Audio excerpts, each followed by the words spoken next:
Good afternoon, everyone. Welcome to Monday, September 12th Council meeting. And we've got a lot of announcements. So I'm just going to start here, and I got a couple to share with Council. So on September 19th, the Legion is hosting a farewell parade for the Queen. It starts at 10:30 at the Cenotaph, and all residents are welcome. If you have any questions, see Gary at the Legion. I'd like to just send a reminder to everybody that on this Saturday, September 17th, we're having a tree carving in the plaza, as well as there's going to be an art walk, pride sidewalk, food with the Humane Society and Sam's Kitchen, and as well there's going to be a car boot.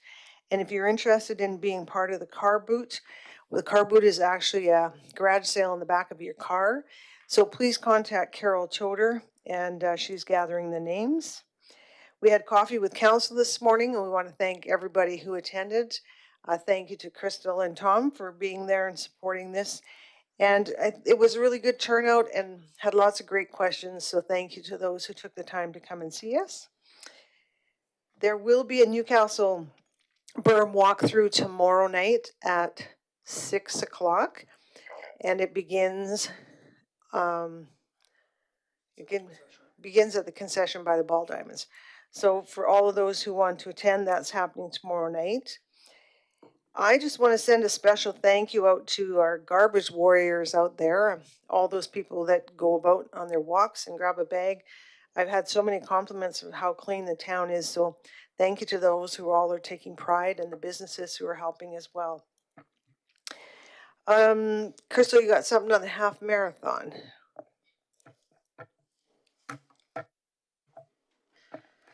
Just want to thank all the volunteers and organizers who put on a very successful, well-planned Drumheller Marathon Dinosaur Half on Sunday. I believe there was over 400 registrants that came to our community to do the 5K, 10K, and the 21K. And even with the changes with the Berman Midland, it still was very well planned, and everyone got to where they needed to be. So thanks again to all those volunteers and the members who sponsored each of the stations along the trail. Perfect. And Tom, you were at the Roots and Boots, Blues and Boots and Roots, Blues, and Barbecue. Easy for you to say. Congratulations to the Badlands Amp for another successful concert. Well attended and absolutely exceptional acts and talent. And when you look around and you see hundreds and hundreds of people from out of town attending these events at the Badlands Amp, all that money is coming into the community because they're spending money before they leave. So congratulations to Passion Play and Badlands Amp. all right, and I'd like to remind everybody the fall cleanup starts today. It started today, so if you're wondering when they'll be in your neighborhood, check drumheller.ca, and it has all the information. And while we're talking about that, it's just a big shout out to Public Works. They've done so much work around the valley this summer in cleaning up, cleaning dead trees. The mowing's been incredible. I can't believe they kept all those flowers going in all this heat. So just a shout out to all the work that Public Works does. And they got a big job this week with the cleanup. So if you see them, please send a thank you and give them a high five. And finally, I would just like to acknowledge honoring our Queen and our new King. It's been a sad time losing Our Majesty Queen Elizabeth. She led the Commonwealth with honor and dignity. I was watching some programs this weekend, and there was a lot of tributes to her, which was beautiful. But the following quotes really kind of hit me. And one of it was at the very beginning of her time. She said, "We know, every one of us, that in the end, all will be well, for God will care for us and give us victory and peace. And when peace comes, remember, it will be for us, the children of today, to make the world of tomorrow a better and happy place." And then near the end of her reign, she stated, "We should take comfort that while we may have more to endure, better days will return. We will be with our friends again, and we will be with our families again. We will meet again." King Charles III said, "May flights of angels sing thee to thy rest." Rest in peace, Queen Elizabeth. And now as we welcome our new King Charles, we are wishing him all the best. Long live the King. All right, we shall move on to the adoption of the agenda or additions to the agenda. Does anybody have any additions? Okay. And can I get a motion to adopt the agenda as presented? Tom? I move that we adopt the agenda for the September 12th, 2022 Committee of the Whole meeting as presented. Seconder? Tony? All in favor? Carried. And attached, we will find the board and committee meeting minutes for the Drumheller Public Library and the Drumheller District Seniors Foundation. So can I get a motion to accept those both, please, Patrick?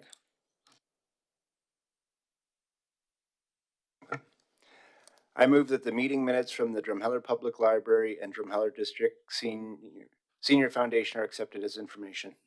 Seconder, please. Crystal? All in favor? Comments, sorry? No?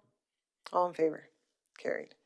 All right, Daryl, let's move on to 6.1.1, please. Thank you, Your Worship. So this is really a presentation of the Drumheller Public Library bylaws. So even though the library is its own entity and it's governed under the Provincial Libraries Act, because the town of Drumheller, way back in the 20s, established the public library, one of the requirements is that the town must, to quote the Library Act, not disallow the bylaws that are established by the Drumheller Public Library. So what we're doing tonight is actually presenting the bylaws and the attachments for council's discussion, review, and then if whatever comment, if there are comments that go back, please direct them through Stephanie, who's the rep to the library committee. But if not, if there are changes that need to be made or no changes, the expectation is they come back on the September 19th meeting for approval. And so just to keep it clear, normally we have things that are under our control that we approve. So we are approving an award for an item or a policy. This is very unique because we had no say in the bylaw creations or amendments of them. We just simply, as the oversight group for the public library, are required to just say that, yep, we're okay with them. And again, to quote the language, it's disallow if we're not happy with them. But basically, for putting it in the positive means you're going to allow the bylaws to stand. So I think that there's a other than, you know, if there's any questions and stuff, I would hope there's some good discussion on it, and if not, just that make the recommendation to bring it back, have administration bring it back next week for approval. So, Thanks, Daryl. Comments? Go ahead, Tom. Yeah, I guess I'm a little bit confused. I'm usually confused. Bylaws to me are more kind of a formal document that are kind of the legal side of an organization. And then you have policies, which are basically the day-to-day operation administration of that organization. This seems to me kind of a combination of both. Is that the intention, that this kind of encompasses both the bylaws and all the policies in terms of what you do and how you do it? Tom, I'm so sorry. I don't know the correct answer for that.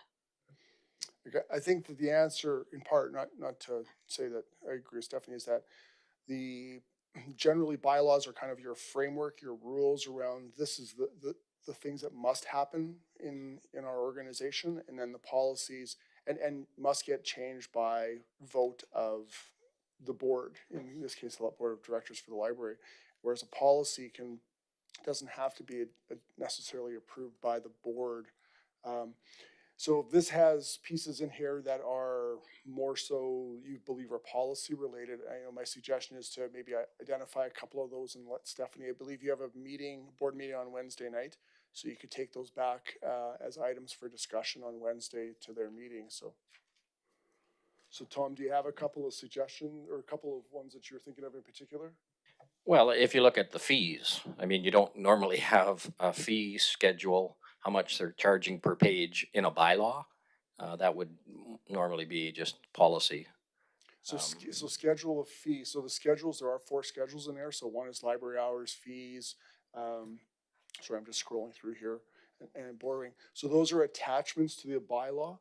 And so we have the same thing in ours. We have fees that are attachments, so you don't need to change the bylaw to change the fees, for instance, or to change the operating hours. Crystal? Was there a previous bylaw in place? Yes. Okay, and Yes. so, I guess, yeah, I just wanna see what what changes have been made or additions from the previous bylaw, cause I've never seen that, so I don't know. I definitely, sorry, I have lost my thought. That's it. No, that's good. Anybody else? Tony? I'm assuming that the changes to the existing bylaw are noted or highlighted in dark. Is that correct? I don't think so. Not that I know of. Okay. Some of it is bolded and some is plain text, so that's usually the way we make our changes. Yeah, and again, this is, so to say that this is unique for us, this is the first time that I've seen us do this, right? We've never had the bylaws brought to us before, in my recollection.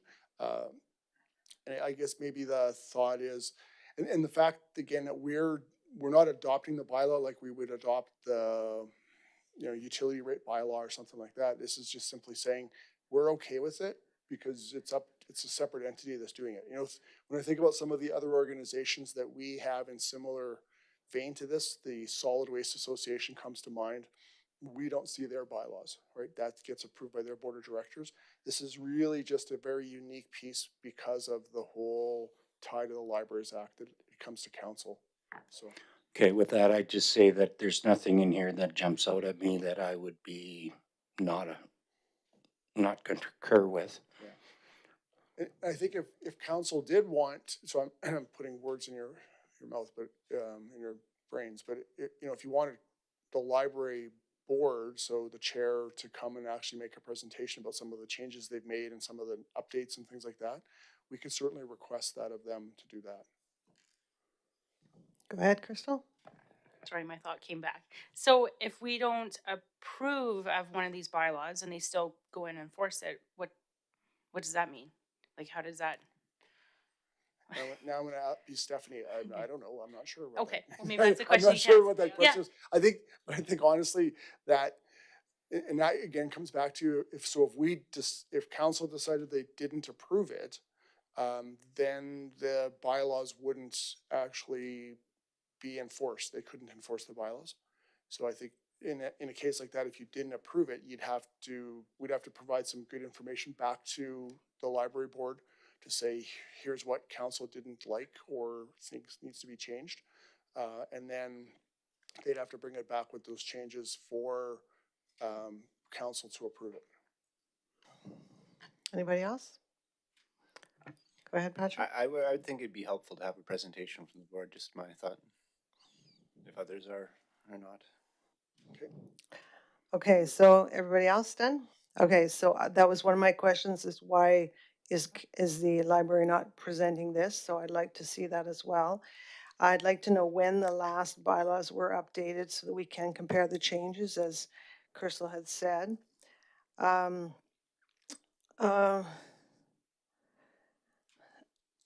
Now, again, I just want to be clear here, because these are bylaws that have nothing to do with council, but yet what will happen, like typically, is we will be blamed for what's ever in here.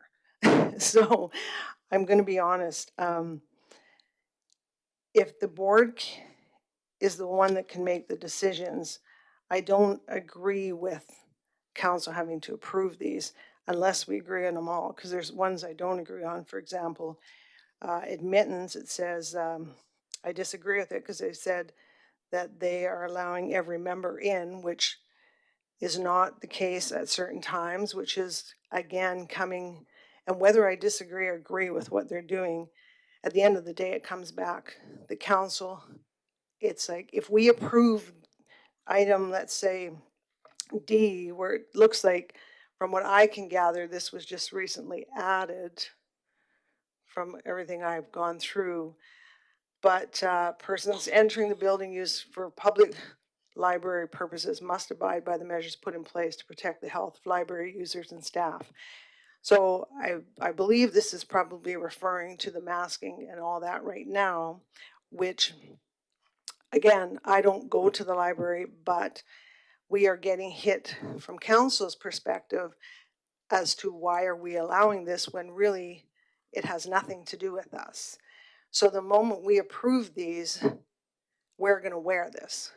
And I don't agree with that because it's not us that wrote these bylaws. So I personally will not pass the bylaw with that in there because I don't think it's up to us to override AHS, province, and the feds, and World Health, and whoever else.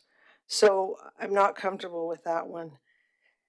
As well, yeah, I just really want to be clear. I realize that we, according to, and I'd like to really know for sure that we as a municipality have to pass these.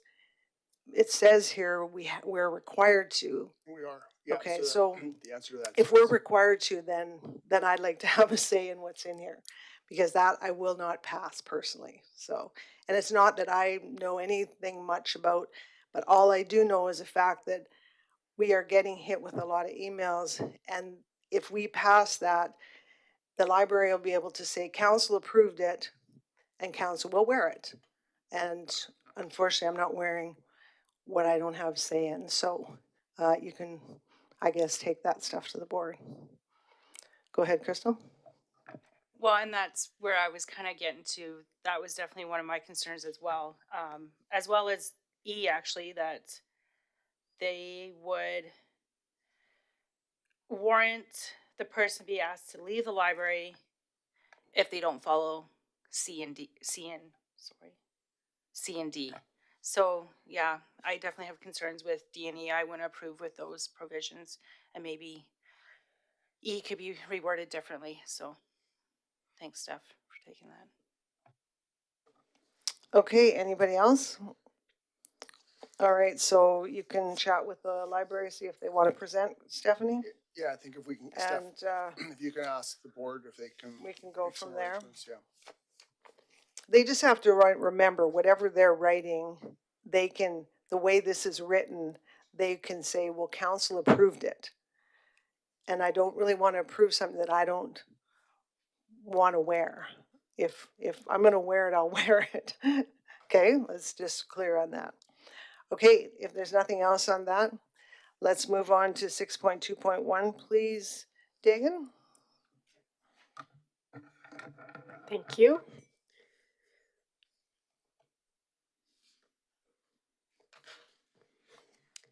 So today I have a few slides to share with an update on what's going on with the flood mitigation program at present and what we're going to be doing in the coming months. In terms of the projects, of all the burn projects, we have a table here which shows what the status is of each project. And so Knackmine, we have completed preliminary design. Midland, as you know, we've done the tree clearing and construction is underway, so we've got all the boxes checked on that one. On Newcastle, again, the construction is underway, that has been tendered. There's a little bit of work to wrap up for land acquisition on that project, so that one's still outstanding.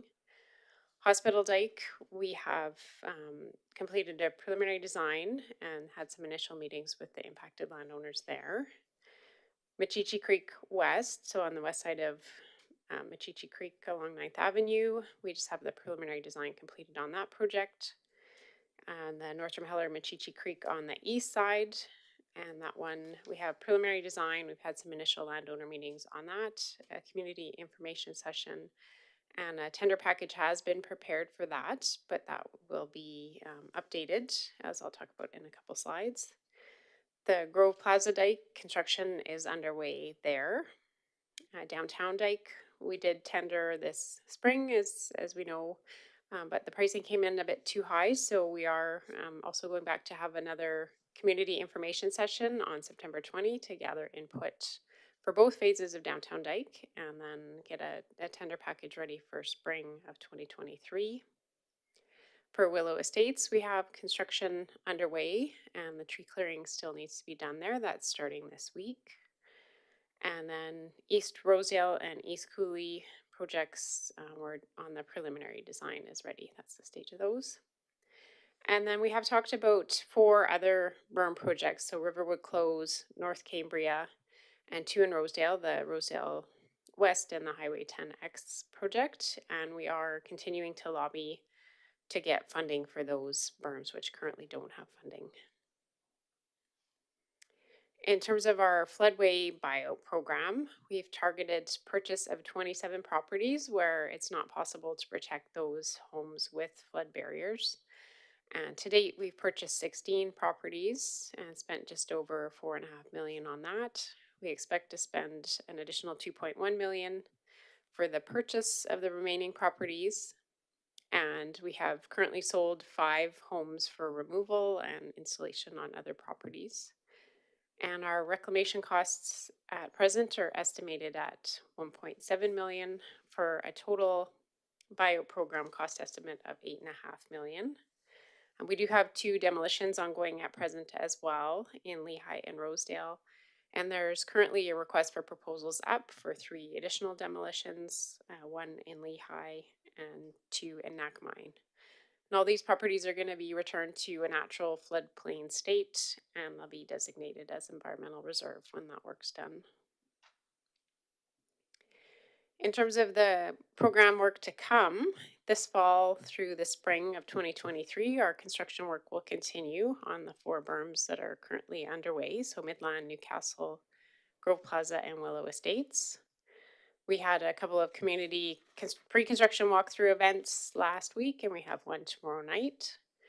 And then we also have the design teams proceed with redesign work for the narrower top width, the reduced freeboard on the downtown berm, phase 1 and 2, hospital berm extension, North Drumheller, Machichi Creek West berm, North Drumheller, Machichi Creek East berm, and the East Cooley berm. As well, we're looking at putting out a request for tenders for spring 2023 planting, supply, and installation. So that's the trees and shrubs to replace those on the 4 projects that are going to construction this year. And we're also looking at putting out requests for tenders for a bit of work to compensate for fish habitat that is lost by some of the placement of rock in the river with the current projects. And then we have some community engagement as well coming up in this fall. So additional one-on-one landowner meetings with impacted property owners. And we are looking at having a public input session for those berm projects that I mentioned, which are undergoing redesign this fall. So that will be targeted for mid-November. And you can watch our website for more information on that.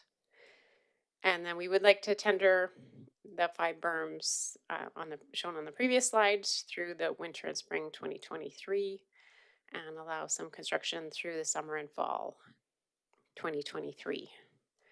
And we would also ask that Mayor and Council continue your work to lobby the provincial and federal government for additional funds. And at the Flood Office, we are applying for a couple of grant programs. So one being the Government of Alberta Watershed Resiliency and Restoration Program, which is due mid-October for projects up to $250,000, and the Government of Canada Natural Infrastructure Fund.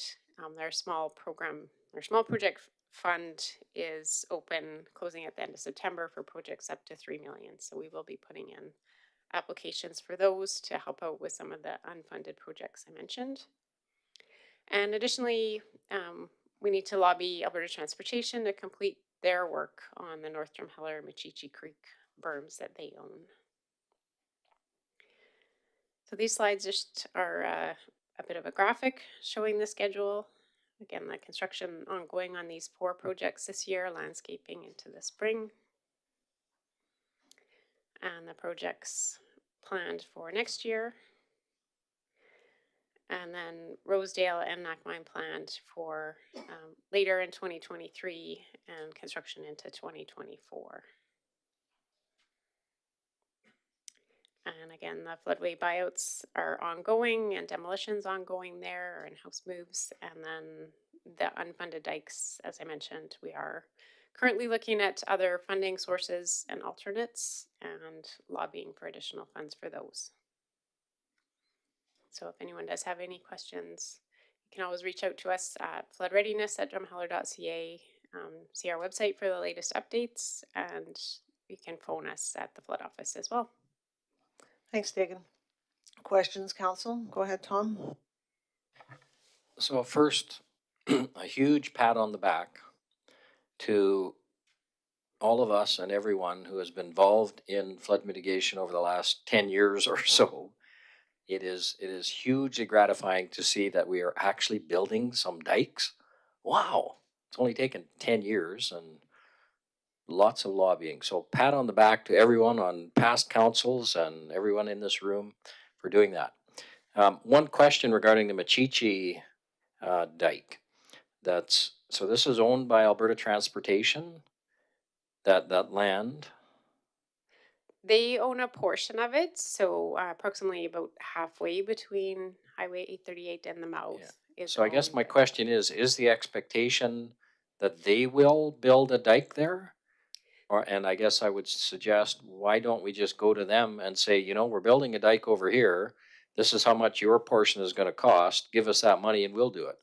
Is that an option? We have actually had a few meetings with them, and they had planned to implement. They actually have a timber wall there, and part of that's acting as a dike, and that's paired with their bridge upgrade that they want to do. So they were looking at putting a package forward to replace the flood wall and the bridge at the same time. So that was during the discussions we had with them, but I believe that's in their 10-year capital plan. So it's not necessarily imminent. Is that on our meeting with Minister? Yeah, okay. We're lobbying on that one next week. Anybody else? Okay, well, thanks. Okay, sorry. Thanks, Dagan, for being thorough. And I just want to ask, when we go back to the downtown dikes, I just want to remind the community that a few months ago, we had the discussion, we had a public hearing, and the purpose of a public hearing is to hear what the people have to say, which was a great interactive conversation, lots of feedback. And so that it drew us back to here again. So we want people to understand we are wanting to hear what they have to say. So it's vital that those who want an input attend the open houses on September 20th, next Tuesday at the BCF. I believe they start somewhere around 10 and they go till 8 o'clock at night.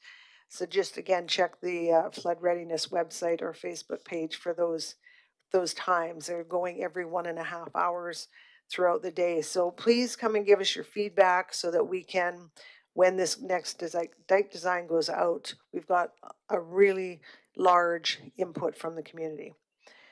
Okay, so we'll move on. Thanks, Dan. Let's move on to 6.3.1, please. Mauricio? Thank you, Your Worship. I believe our manager of CDSPs is making a presentation.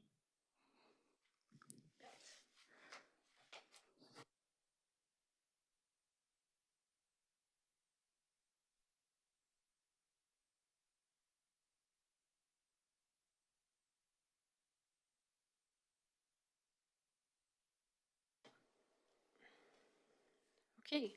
Good afternoon, Mayor and Council. Before you is an item for discussion regarding the Recreation Fee Assistance Policy. As you know, the Recreation Fee Assistance Program allows eligible residents to access recreation facilities at a reduced rate. And since the implementation of the 2021 revised policy, it's become apparent that there are a number of items requiring clarification or change to ensure that the policy is consistent with its intent. Can you hear me? Is that okay? Yeah, okay, great. And so really we're just looking for council discussion and input on a few of these items. And also administration would like to seek that the policy be made an administrative policy. So I just thought I'd go through a few of the key items and then there'd be time for questions.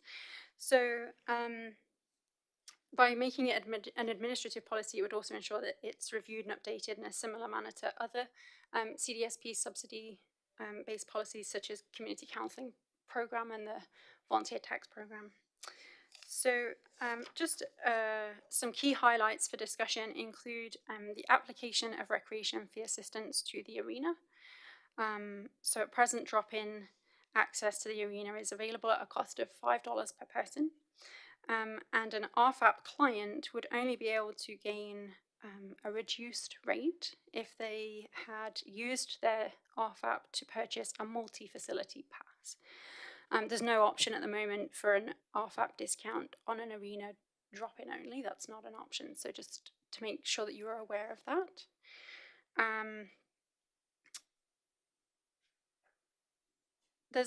And then there's also some clarification needed around household income and how we determine income and how who we include in that.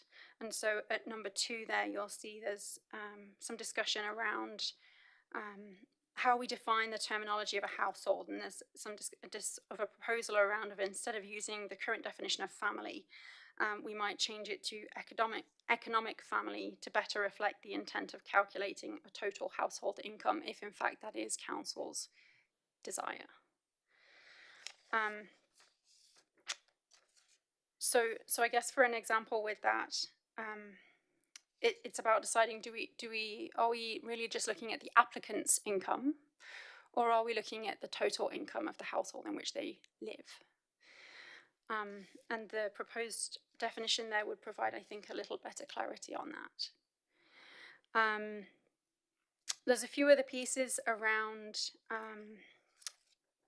the approved period, and I think that it's important that we are reviewing applications on an annual basis regardless of who's applying, just to ensure that household income and residency is unchanged.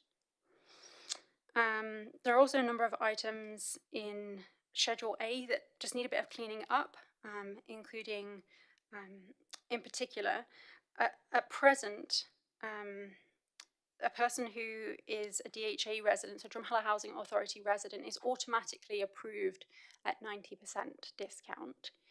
But it is possible for a person to be a DHA resident and have an income above that of the thresholds that we have listed in Schedule A. And so I think that perhaps that was unintended.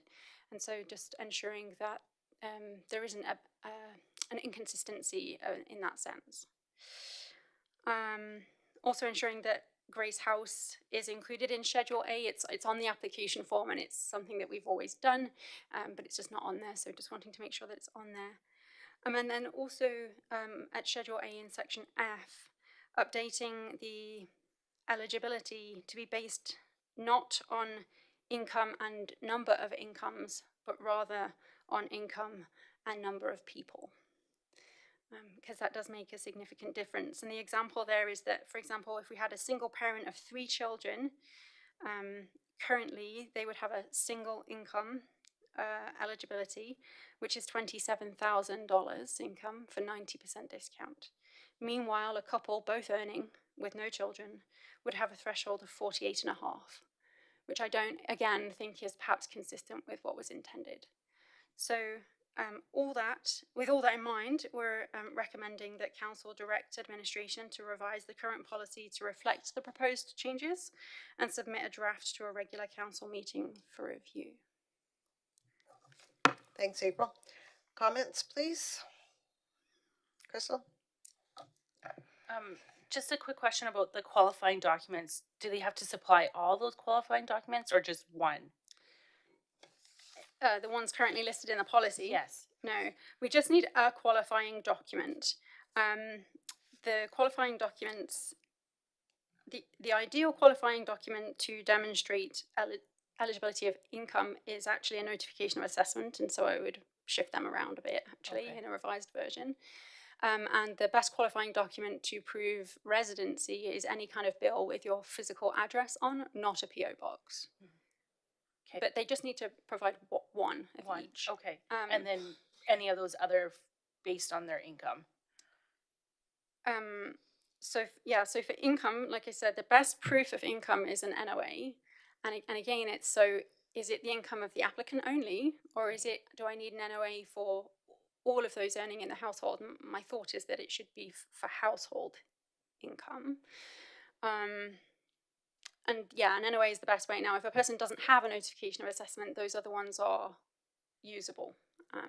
And we can work with that. And I do think it's important, and it does say it in the policy at the moment, and I'd like to retain it, that there is an element of discretion required here, because there are always going to be exceptional circumstances. And I would like to ensure that, we're able to still serve in the instance of an exceptional circumstance.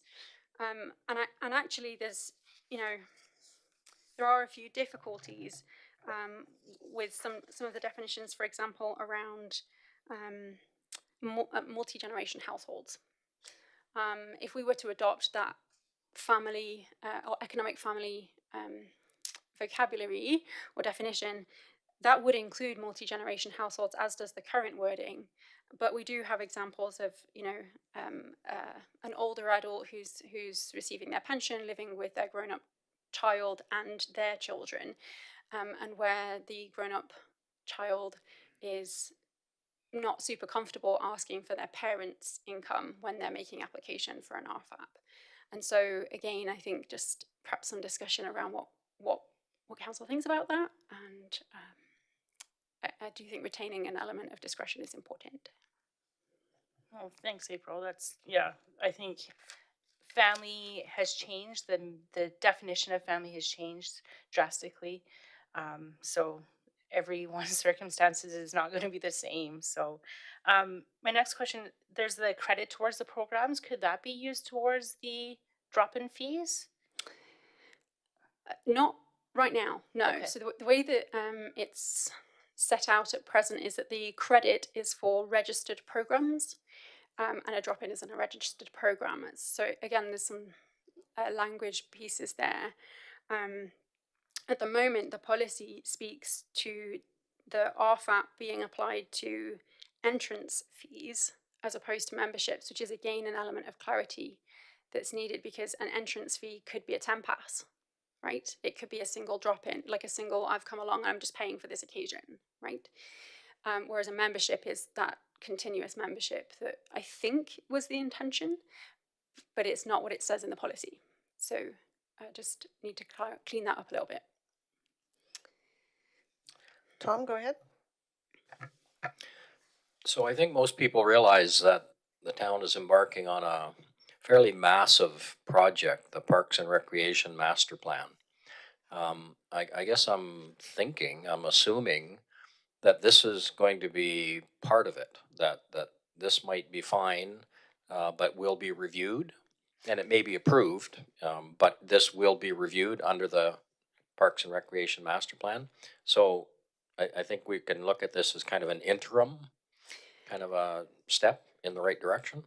Yeah, I think so too, Councillor. I think we also have talked in the past about making this part of a wider access pass that it would include many things. And in fact, why not bring together the assessments for counselling and volunteer tax program and the Good Food Box and the Hot Meals program and everything else under one application. And that's also one of the reasons for perhaps moving this into an administrative policy so that it could be updated as we move through those processes. And I do think that it will no doubt be raised and part of the considerations that Darren and the project team have as they're looking at the Parks and Rec Master Plan. Anybody else? Stephanie? I think that exercise is very important to everybody's mental health and everything. So thank you for bringing this up to us. Tony? Yeah, thank you, April. This is a relatively new council policy, and it's evolved over the last recent years. And some of this stuff that you talk about is probably as a result of working with this, and things have changed slightly over the years as well. I like the use of uniformity. If it's qualifying for one program, it should be the same for all the programs. The reference to economic families versus the other Canada Census family, I guess, being two different things. So you're saying with the arena drop-in, you would be treating that like a program? No, merely that at present, just to be clear, that despite the fact that the policy states that it's entrance fees, that's not how it's actually being applied. So right now, if you go to the arena for a drop-in, it's $5, and the only way that you would get an RFAP discount on that is if you had used your RFAP to pay for a multi-facility membership, in which case you would show your membership on the way in and you would not be charged because you've already paid your membership. But if you had used your RFAP to pay for a BCF membership, you would still pay your $5 to go into the arena. There is no arena membership there, right? There's just a drop-in as Yeah. things stand at the moment. Yeah, so it seems a little more complicated as a standalone piece, if it doesn't fit with any of the coverage memberships, so. Right. I don't have a problem moving this from council policy to administrative for consistent review. I think the qualifications and the documentations you speak of should be consistent between all of the programs, along with the qualifications, and that would be advantage to doing that. I guess, is it a recreation piece or is it a poverty reduction piece?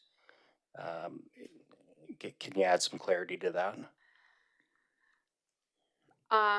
Well, Because I think our intent was not to remove barriers to entrance and affordability of users yes.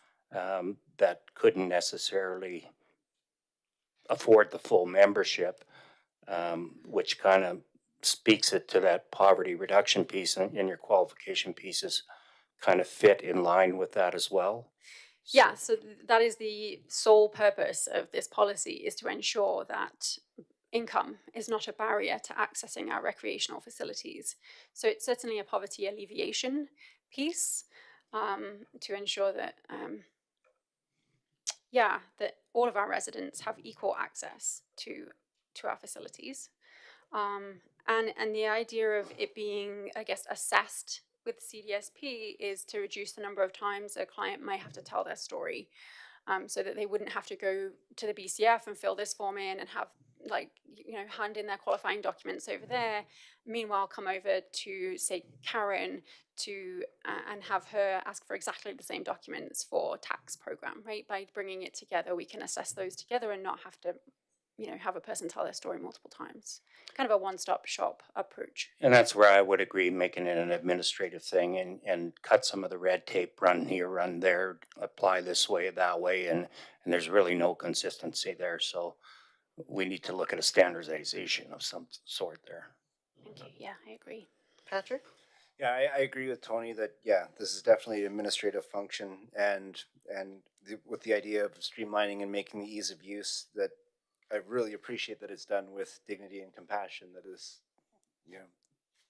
if you can do it at a one-stop shop, bury yourself, that's great. Thanks. Anybody else?